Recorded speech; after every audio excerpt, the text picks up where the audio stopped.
The pain of my life never seems to subside or go away.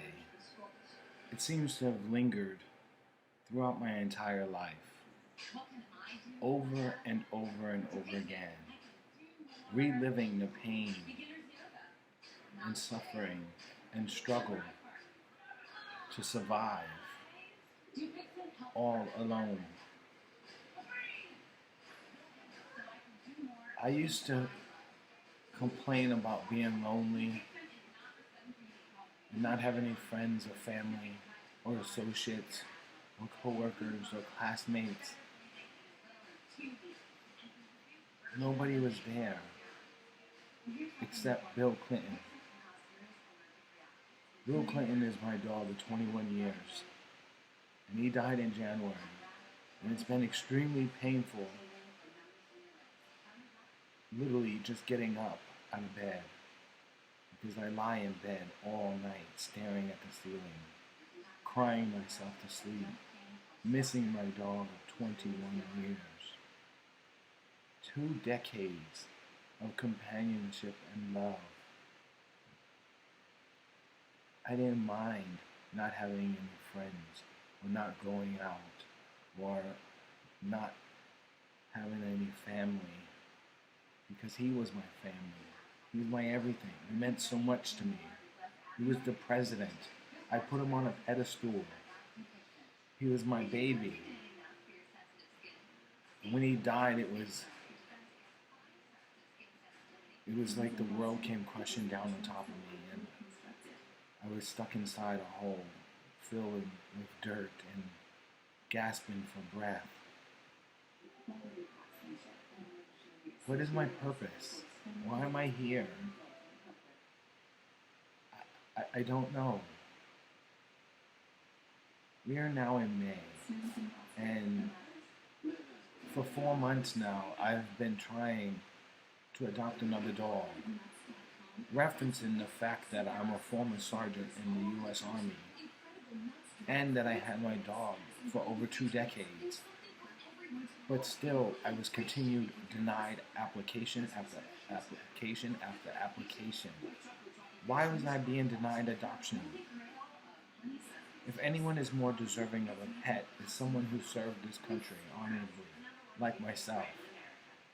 I don't understand, and I can't comprehend why you would deny that right and that urgent need of companionship for someone who needs it the most. The majority of the people who are served come home with PTSD or some type of injury, a war-related injury, or like myself,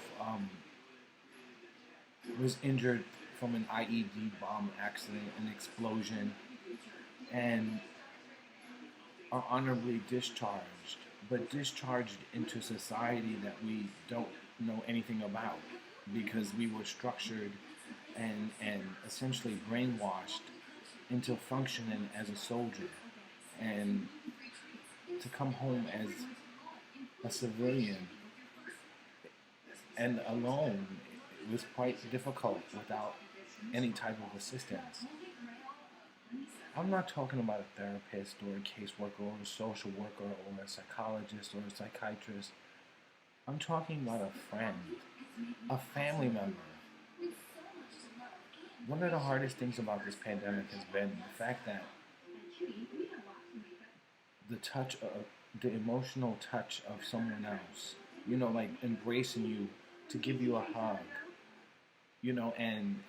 or holding your hand across the street, or holding your hand for affection in the public display of affection.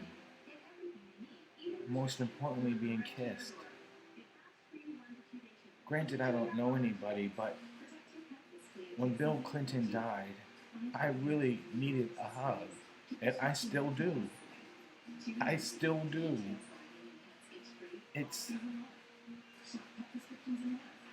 His death has also made me realize that I am actually alone and lonely. There's a difference between the two, and I am both. And I'll be 50 in October, and this is not how I wanted my life to be. I was so successful at one point. What happened? Everything that I touch, I end up failing. And every time I try to succeed, I end up falling 3 steps back. And I don't understand what's going on or why anybody doesn't see my greatness and see my light and see my potential to do better, to help, to be a team player, to educate. I don't understand. It's been very difficult for me to record and go live because I'm constantly crying, and I don't want to cry on camera. And 2020 has been really hard, and I thought 2021 would be better, and so far it's been worse because my dog died. My only friend has passed away. I don't go out anymore. I don't socialize anymore. Even with people that I don't know, I would still socialize with them because they had dogs. And I don't do that anymore. I don't leave the house.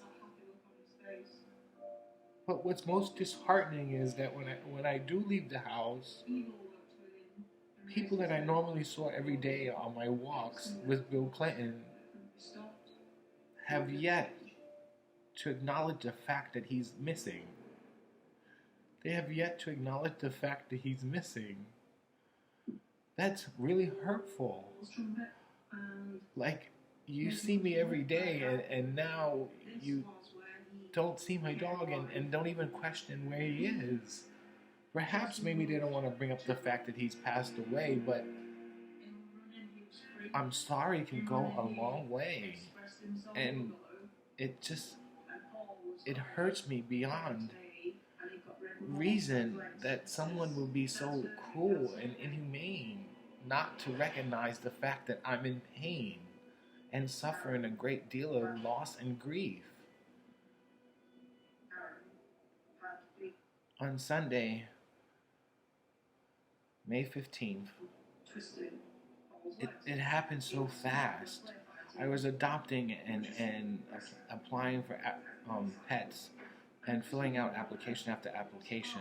They were like the SATs. They were asking me so many questions, and yet I was still denied over and over again. 8 times to be exact. 8 times. And one of them had the gall to say that although we have no doubt you will provide a loving environment for our animal, we just don't think it's a good fit. Did you fall down and bump your little head? What does that mean? That's not even a complete sentence. It's very contradictory. How can I provide a loving home without it being a good fit? It is a good fit because I can provide a loving home and a loving environment. It's just that I don't understand what's wrong there and why I was denied. But on May 15th, I got contacted from a rescue agency, and I had to go through 3 employees before I actually spoke to the rescuer. And it was happening in real time. So one of them spoke to me, and we had a brief interview over the phone. The second one called me and asked me when I would be available and if I can actually have someone drive me to pick up the dog, when he's in transport. And the third asked me for a virtual home visit. I did all that. I passed all that. They all commended me and praised me and said that I am a perfect candidate for adoption and approved my adoption. The dog's name was Thunder, and I finally got to speak to the rescuer, and she informed me that he was being transported from Texas to New Jersey and from New Jersey to New York, and we were supposed to meet in upstate New York to make the adoption complete. and for me to hand over the check and sign the contract. But after she agreed, I was so elated and so excited and so blessed at the opportunity that, I have another chance at starting another family. Because BillClinton was my only family, and Thunder will now be part of my family, and I couldn't wait to grow with him. And so I called a neighbor that I knew, and at the very last minute, she drove me upstate New York to pick up the dog, and on Sunday, I picked up Thunder. And they chipped him, and when they chipped him, I actually almost had a heart attack because the dog yelped, and I got so scared for the dog, for Thunder. And at that point, me feeling his emotional pain, I knew that I had a connection with him already, and that it was a perfect fit for us, and he was going to enjoy his new home. And as we were driving home, it was all like a drug deal to me because it happened so fast. They told me she told me where to meet them. I met them, and she took the dog out of the trunk of a car and chipped him and gave him to me, and I gave her a check, and she drove off, and I drove off in a matter of like 15 minutes, 10 to 15 minutes, and it was just so awkward and so strange. But apparently the actual facility, there was an outbreak of kennel cough, and they couldn't bring the dogs there, and so we had to meet in the parking lot.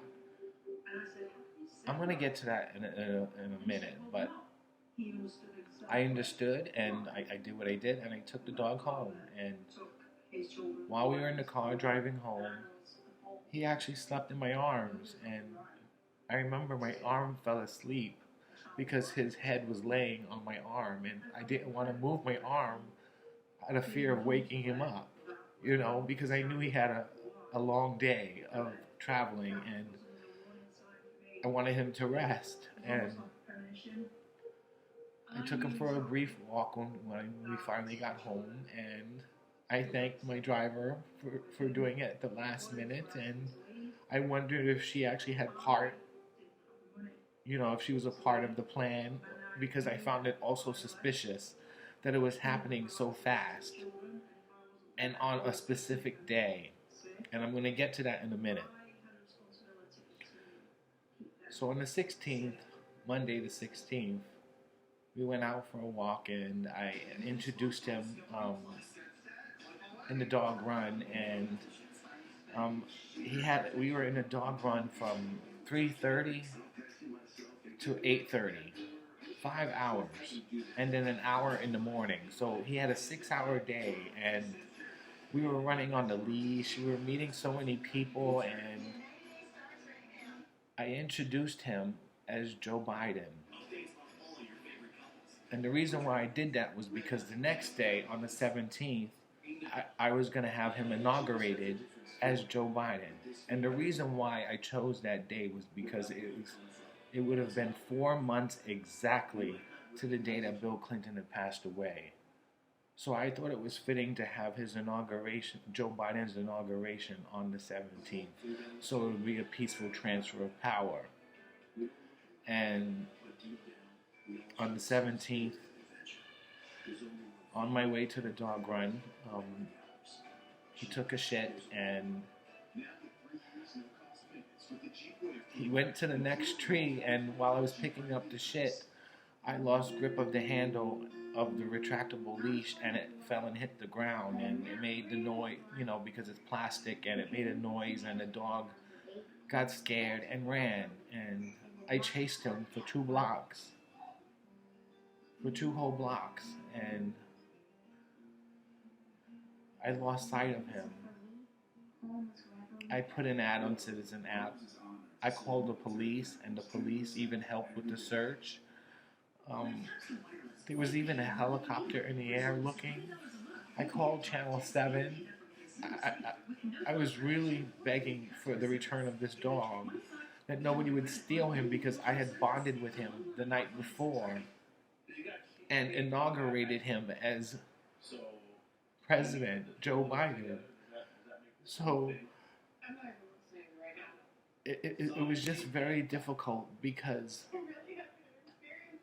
I'm crying and searching the streets and asking every person that I saw, did they see the dog? And all I kept hearing was no, no, no, no, no, no. And the police came back and checked with me, and they didn't see the dog. And, you know, I, I ended up seeing a neighbor because I don't normally walk on this side of the street, on particularly that side of the street, which is the lower east side of Harlem. I actually walk the dog on the west side of Harlem because of city college limits and, you know, the park and the largest dog run in St. Nicholas Park and Alexander Hamilton's house inside the park. More importantly, on the west side, they have all those $1,000,000 homes and they're great tree-lined streets to walk your dog on. And I met so many dogs over the years, and again, I introduced them when I saw them again because people were wondering where I was. And I introduced him, and everybody was so elated and happy for me that I finally had a new pet and knew that I needed this pet more than the pet needed me. And I was so happy and so excited, and all that grief and anxiety and stress of loss was lifted, and I was finally happy and able to grow, you know, with a new dog and start a new family. And he was so cute, you know, he was so cute. And every time I introduced him as Joe Biden, people started a conversation immediately about Joe Biden being president, and it was just a great experience. And on Tuesday, when he ran away, I was searching the streets for 3.5 hours, looking for him, crying his name, you know, searching under every single car in a 5-block radius. And if anybody knows New York City, blocks in New York City are long. They're not small little blocks. They're actually really, really, really long. We call them avenue blocks, and they're extremely long. And there were so many cars, and I just kept hoping and praying that he was cowering underneath a tire so I can pick him up, or that the retractable leash and the plastic part got caught somewhere where he couldn't run anymore, you know. But I just didn't find him, and I called a rescuer because I don't have any family or friends, and it's the place that I adopted him from. Just like if I were to adopt from the ASPCA or the North Shore Animal League, their information is all on the dog's tag and is in the chip and things of that nature. And so whenever that dog is found, they bring them back to, or they call those particular agencies to reunite the owner with the pet. And the rescuer drove down, and I was really impressed by the fact that she drove down so quickly, especially at so early in the morning, because this happened at 6 o'clock in the morning. And she drove down, and it took her 2 hours to get here. So by 8 o'clock, I'm still searching the streets, and she had finally come down, and we searched together. And we didn't find him. And I told her of a story that was very concerning to me that happened while I was searching. As I was searching, I saw one of my neighbors on that side. Now, that neighbor agreed with me, along with a bunch of other neighbors, that is not the side that you walk your dog on. You walk your dog on the other side, you know, and I've never seen her walking on that side. And more importantly, I never seen her with a black dog before. Her dog was always tan or yellow, like a foxhound, something like that, and she had a black dog with her. And I thought that was very strange. And the dog had a striking resemblance to Thunder or Joe Biden. And I accused her of stealing my dog. And I asked her, why would you do that? Knowing what I've been through after the loss of my own dog. And how fucking dare you say that I stole your dog, was her answer. The fact that she was so defensive made me even question it further.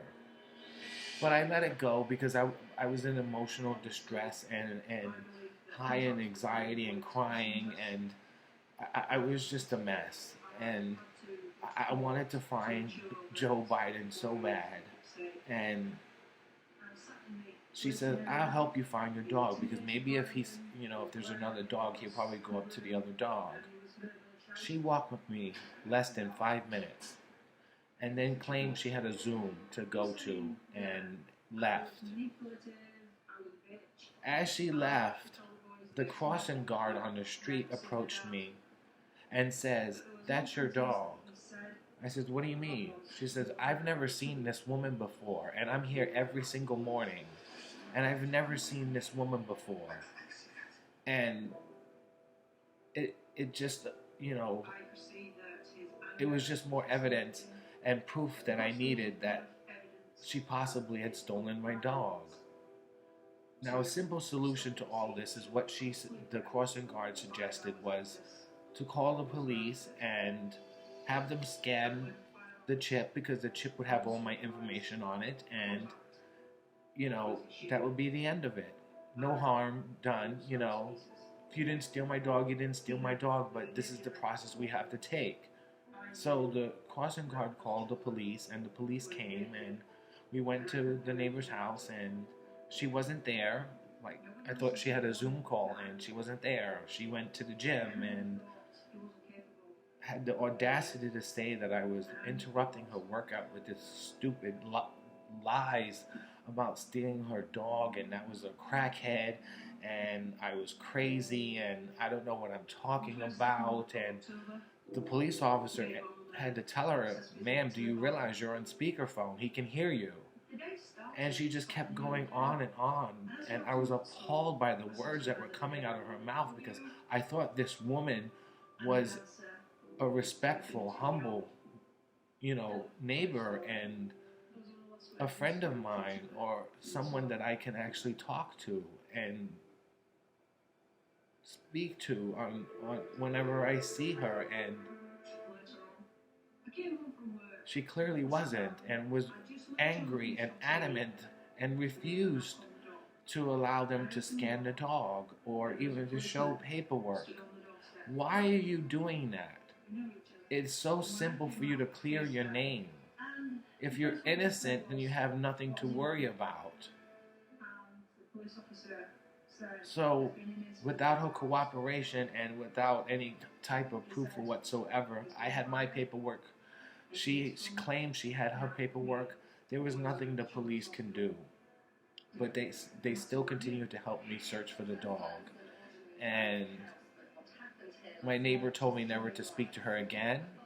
And I'm really upset about that, because she didn't take the mature way, especially being a dog owner herself.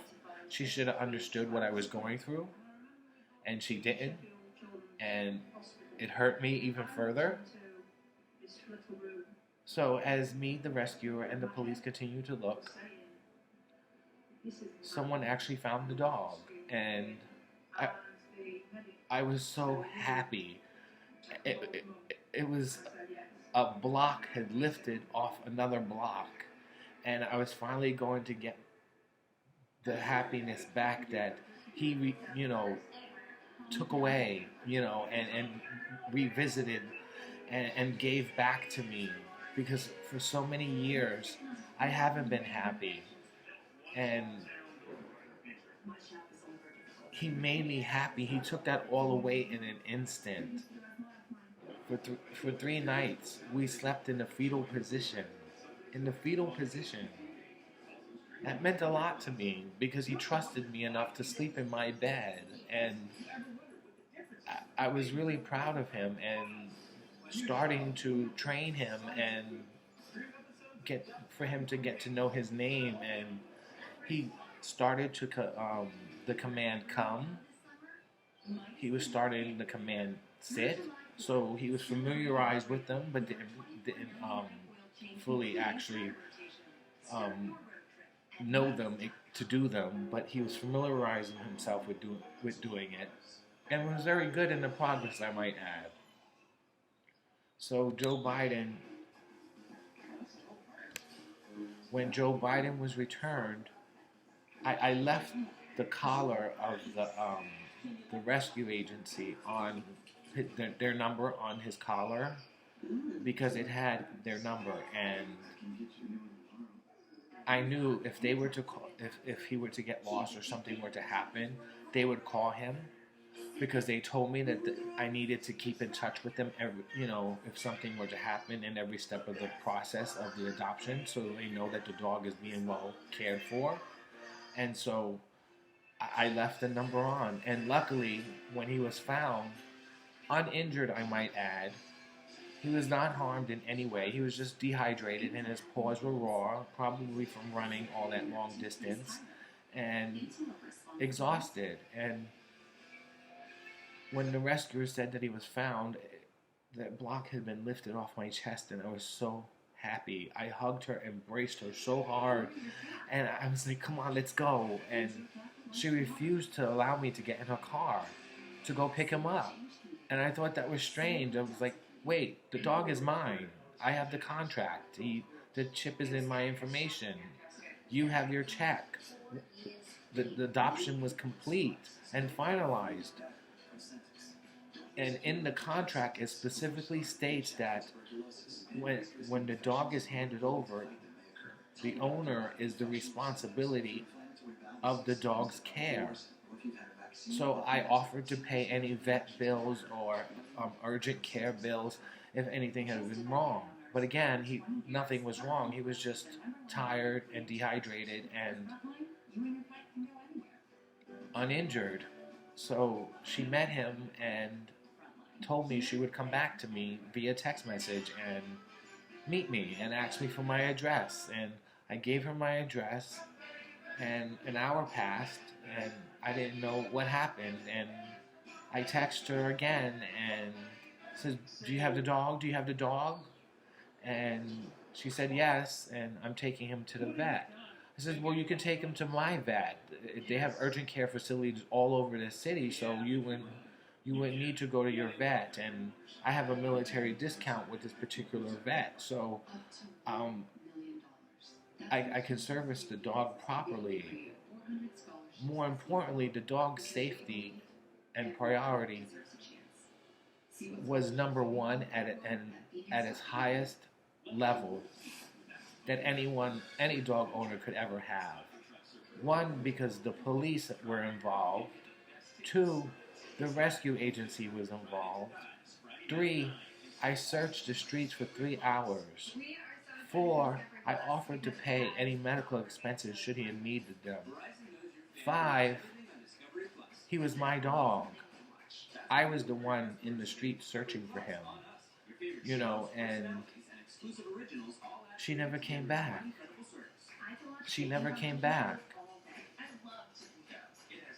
She promised me she would come back, but never did. I texted her again, and she says, I'm in New Jersey at my vet. Why did you go there when I said I could take you to the vet in the city? And more importantly, you said there was an outbreak of kennel cough, so why would you bring the dog back there to the facility with an outbreak of kennel cough? You're putting the dog in even more harm. I was so concerned for Joe Biden that I didn't even care about my own well-being. I just wanted the dog. I even offered to go to Jersey to pick the dog up. But when I did that, that's when the communication stopped. And it stopped. And Eventually, the more I kept sending messages, they got tired of me sending messages and blocked me. I don't think it's right because I feel like I was wrongfully judged by a simple accident.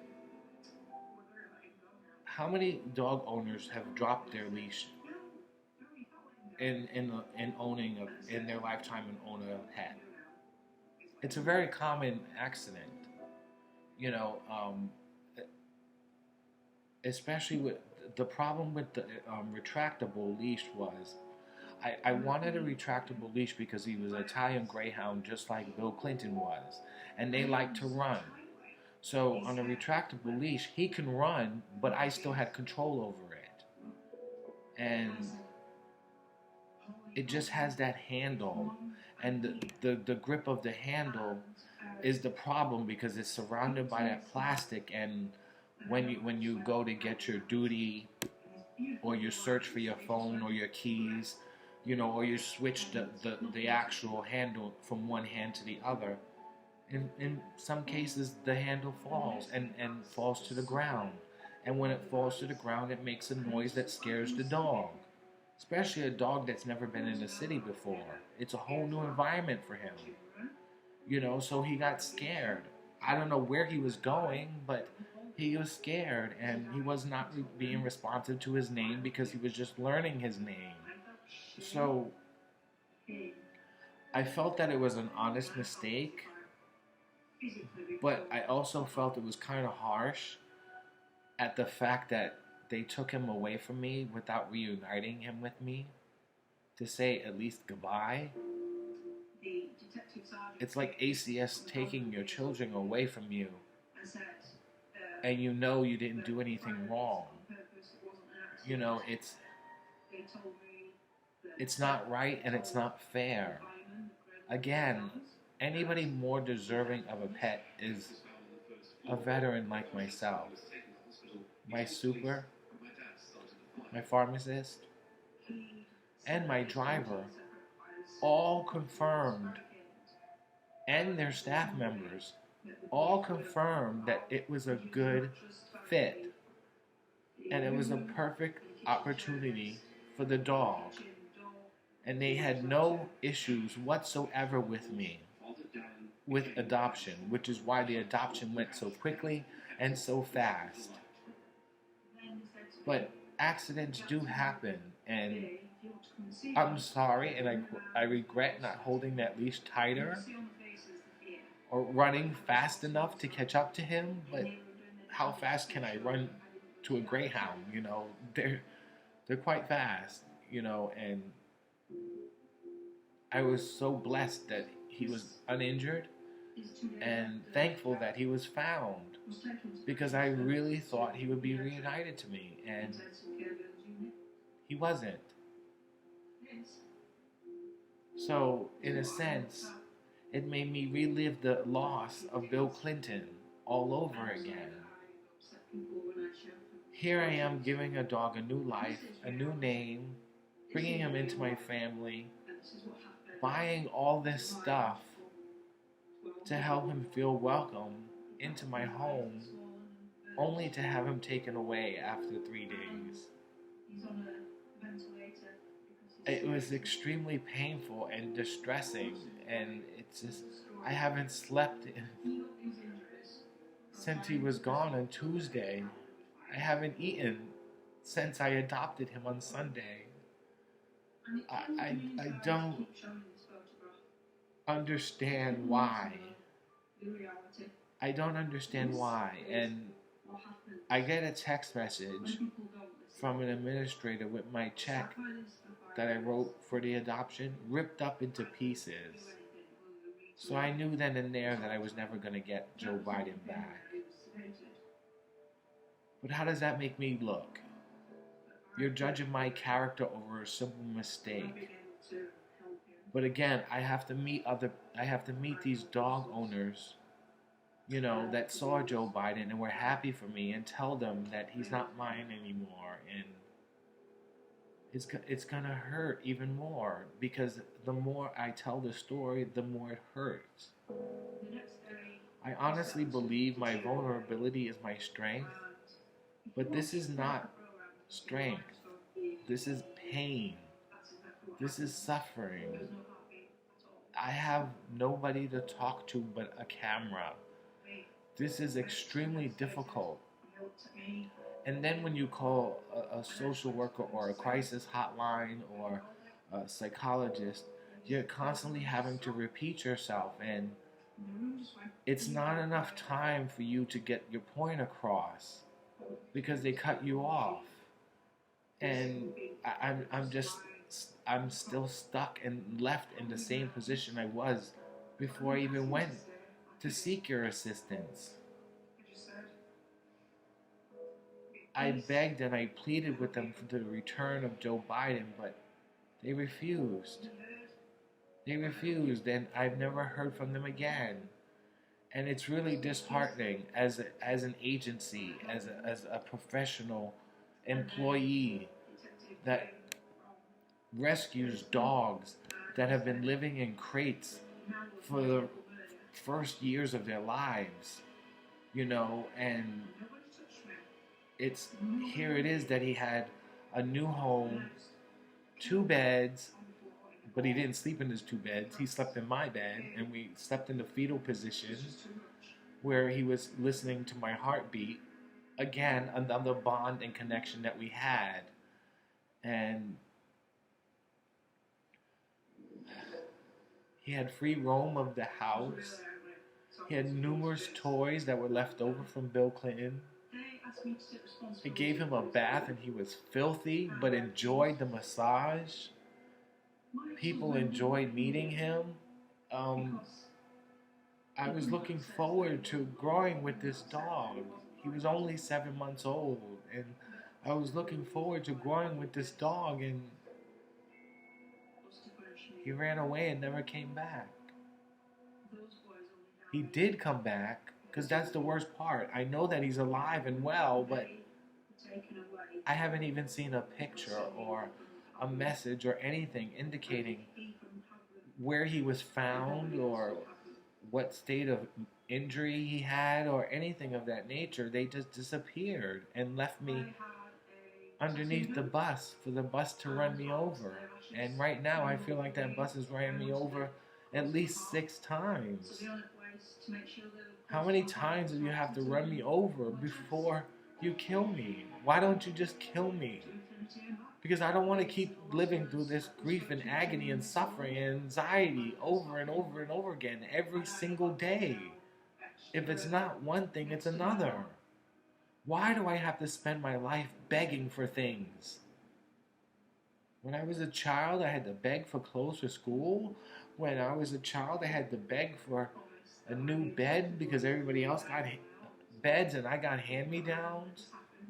I had to beg my mother to go to my high school graduation when I was the first one in my family to graduate high school.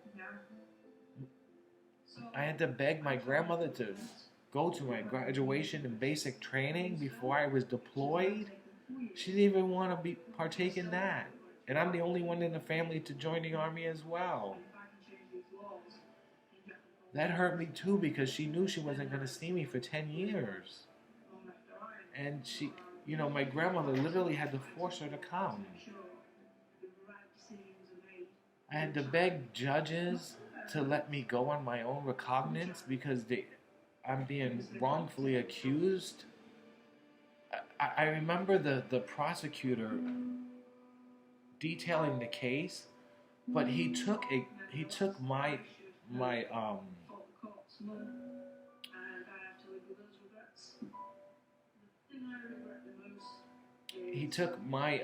what do you call it?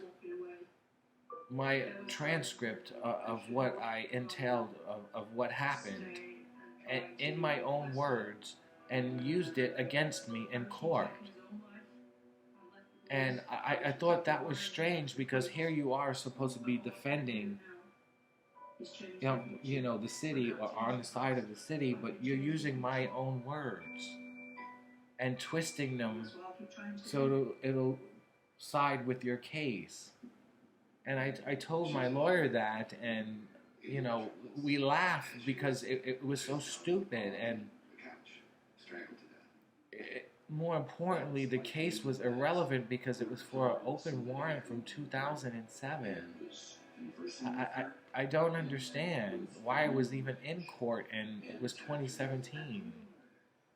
I, um, I had to beg the marshals not to evict me at 5 o'clock in the morning from my apartment, but they did. I had to beg the vet when my dog was hit by a car. I had to beg the vet when my dog was hit, when he fell down the stairs. I had to beg the vet to give me the best medicine to keep him alive as long as he can. And I was giving him shots and giving him medication every day and caring to his every need during the pandemic. And in some ways, I was kind of grateful that we weren't under quarantine, but I made a revelation during that time that my life is no different than before the pandemic. It's just now that in the pandemic, I'm stuck inside the house and I can't go anywhere.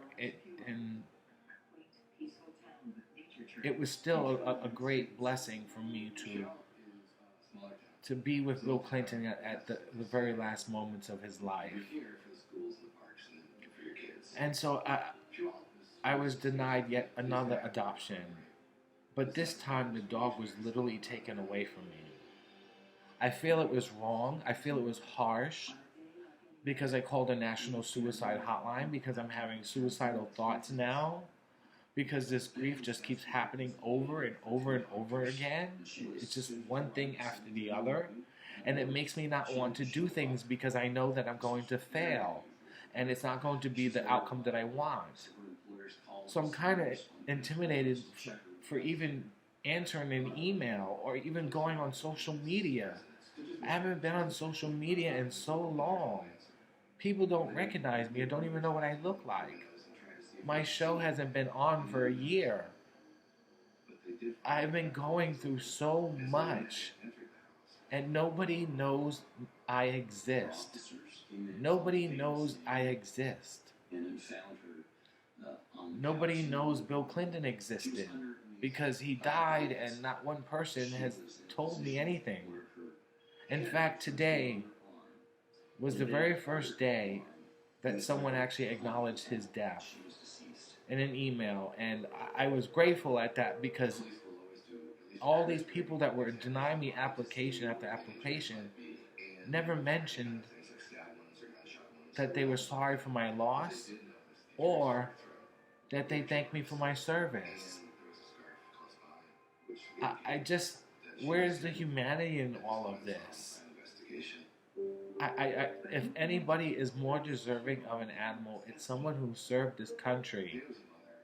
Vets should be given that right to own an animal because we need them more than the pet needs us. And that's a fact. Because, like I said, some of us have disabilities, some of us have traumatic brain injuries from IED bombs, like myself. Some of us are suicide survivors, like myself. Some of us have seizures, like myself. And yet, nobody knows this because nobody knows me. Nobody knows anything about me. Nobody even knows my name. It's. When is it gonna stop? When am I gonna meet Mr. Right? Do you realize I have not had sex since 2012? 2012. I have not been touched since 2012. 9 years. 9 years. I used to be so sexy and so beautiful, and the way I was treated by people in society and the stigma against my sexual orientation and the stigma against anyone who's a different color than themselves is really damaging. Especially when you're all alone and have nobody to talk to. It is really damaging and hurtful to me as a person and someone who has served this country to protect that very person who's bullying me. I hate being alone, but I'm used to it. But I'm not used to actually having the house empty. There's an echo. You can hear the TV. There's an echo. It's quiet. I can't hear the dog's nails. I can't hear Joe Biden's collar clicking. You know, that was one thing I was actually listening for as I was searching for him, is his collar, and I just couldn't hear anything, and I cried, screaming his name over and over and over again, and people were looking at me like, why am I screaming the president's name?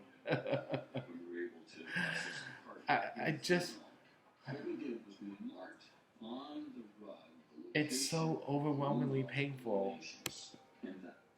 And I wanted to end, and it ended when Joe Biden was adopted. And I was so happy. That block had been lifted off my chest. And I actually started to feel better. The pain in my arm had subsided. The headaches had subsided and started to slowly dwindle away. I was eager to go outside. I was eager to let him go outside and go to the dog run and play with the other dogs and see how he interacts with them. And I was very impressed because he played with them. I've never seen this actually happen. He kissed other dogs, and the other dogs kissed him, so their tongues were literally on each other's mouths, kissing each other. I thought, I've never seen anything like that before, and I knew that he was in the right place, you know, because they were showing love, and he was showing love back. He was so happy in that run, and I was so eager to take him back again, you know, and introduce him to the rest of the community in the run as the President Joe Biden. But he ran away, and I never saw him again. And here I am, yet looking for another pet, back at square one.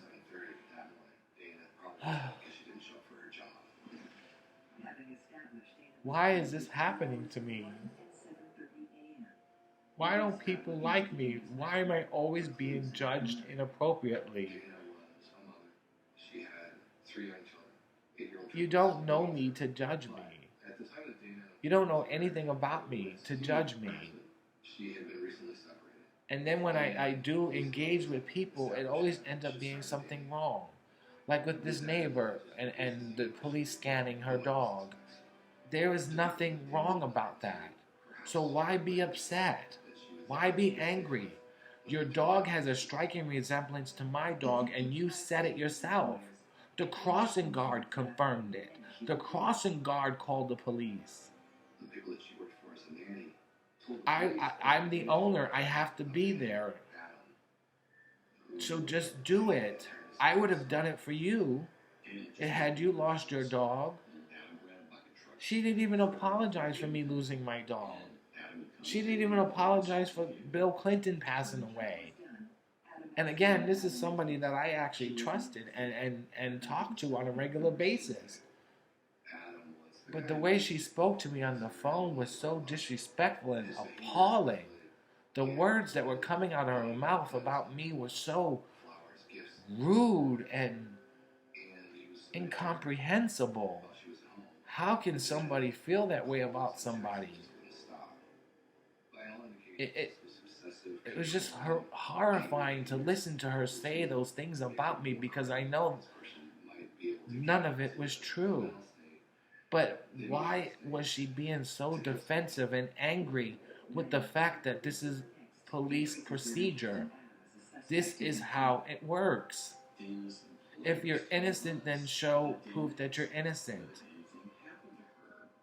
Because when people are not innocent, they will always find a reason to argue why they are innocent. But if you're innocent, you will comply and show your proof that you are innocent. And the case is settled and dismissed. It would have been simple for her to just scan, to let the police scan her dog and we would go about our merry way. But she refused, and I still believe she stole my dog. And unfortunately, she will never be able to come out with that dog again, but I'd actually like to see that happen. I like to see that happen because if it was her dog, she would come out again.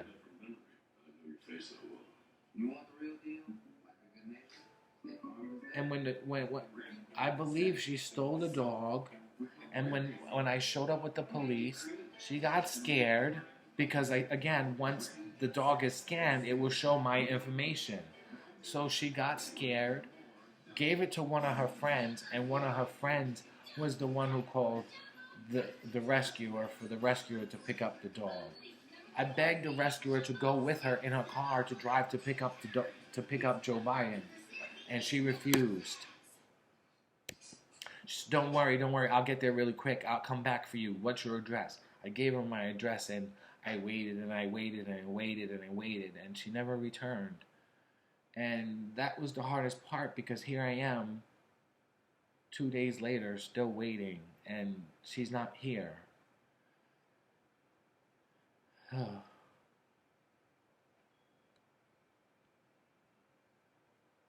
I don't know where to go, where to begin. Just one thing after the other. There's a place called Vets for Pets. I thought this was a perfect opportunity for me, seeing that I wouldn't have to pay for an adoption. That's something else that I found concerning. Here I am paying you for a service and product, and you're not following through with the transaction. Why are you denying me if I'm paying you? I've never been denied a purchase before in my life. Why am I being denied? This pain has got to stop. I'm tired of grieving, and I'm tired of being depressed. I'm tired of being alone. I don't know how much longer I have, which is why I'm recording this video and telling my story over the past 4 months and what has happened to me. And this may be my last will and testament. Please do not resuscitate me. I have a healthcare proxy. Everything you need to know is in a bag by the closet door, or in the closet door, I should say. Should you find me? I don't want to be resuscitated to go through this again. I can't keep going from one pain to the next, to the next, to the next, to the next, to the next. You guys haven't seen me in over a year. Look how different I look. I am stressed the fuck out. I'm stressed the fuck out. All I need and want is a dog. That's it. I want my family back. I want my family back. I want my friend back. I want somebody to love me. I want somebody to be in my life. I want a purpose. I feel like I have no purpose. I'm worthless. I'm useless. I don't go on social media. People don't even know I exist anymore. So many cousins, aunts, uncles, nieces, nephews, brothers, they don't know I exist because they're estranged. In this day and age, you'd think sexual orientation would be minor, but people still clearly have a problem with being gay, and I don't understand. I can't comprehend why people have so many stigmas on me or make excuses not to like me when I'm one of the most nicest people you would ever meet. I'm a Libra. Libras are your best friend.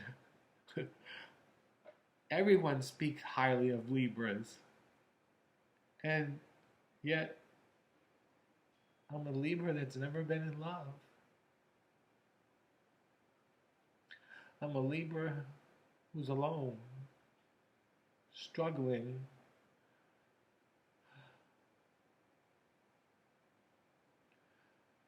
I want to believe that there is a God, but I don't believe God would allow this to happen, allow insurrectionists to destroy the people's house, the capital of the United States, or allow innocent black men to die by the hands of police when I was denied into the academy after serving in the military police. K-9 unit, I might add. Everything I did to try to succeed only failed. It only failed. Why? Even my show it's not, it's growing, but it's not growing at the pace that I want it to grow because I can't go live every day because I don't have a cameraman and I don't have the graphics. Like, I would love to have something scrolling across the screen right now. And maybe a picture up here showing what I'm talking about, or a video, or a transfer to a video, but I can't. I just have to keep recording. And people don't want to see my ugly face. They don't even want to date my ugly face or kiss my ugly face. I pleaded with them to return Joe Biden, and I just kept getting no response. It hurts when someone misjudges you and lies to your face. I have an email here, and I'm going to tell you, I'm going to quote what they said, because this really needs to be heard.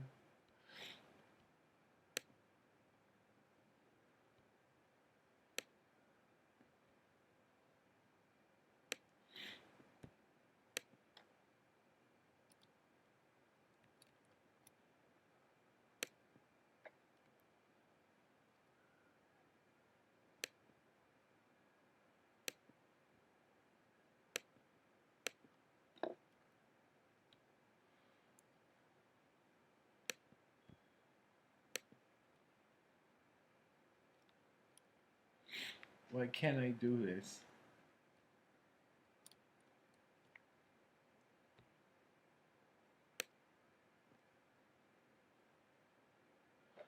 Let me see if I do it this way.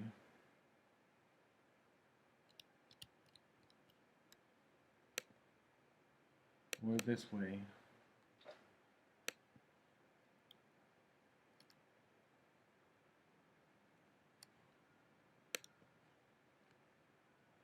Here we go. Just give me a second while I find it.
You're welcome, you're very welcome.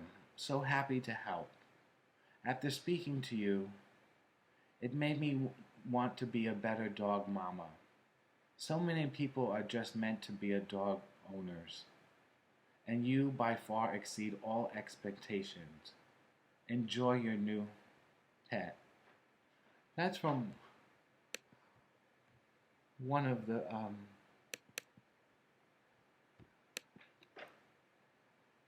organizers in the rescue agency.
Well, there's nothing there.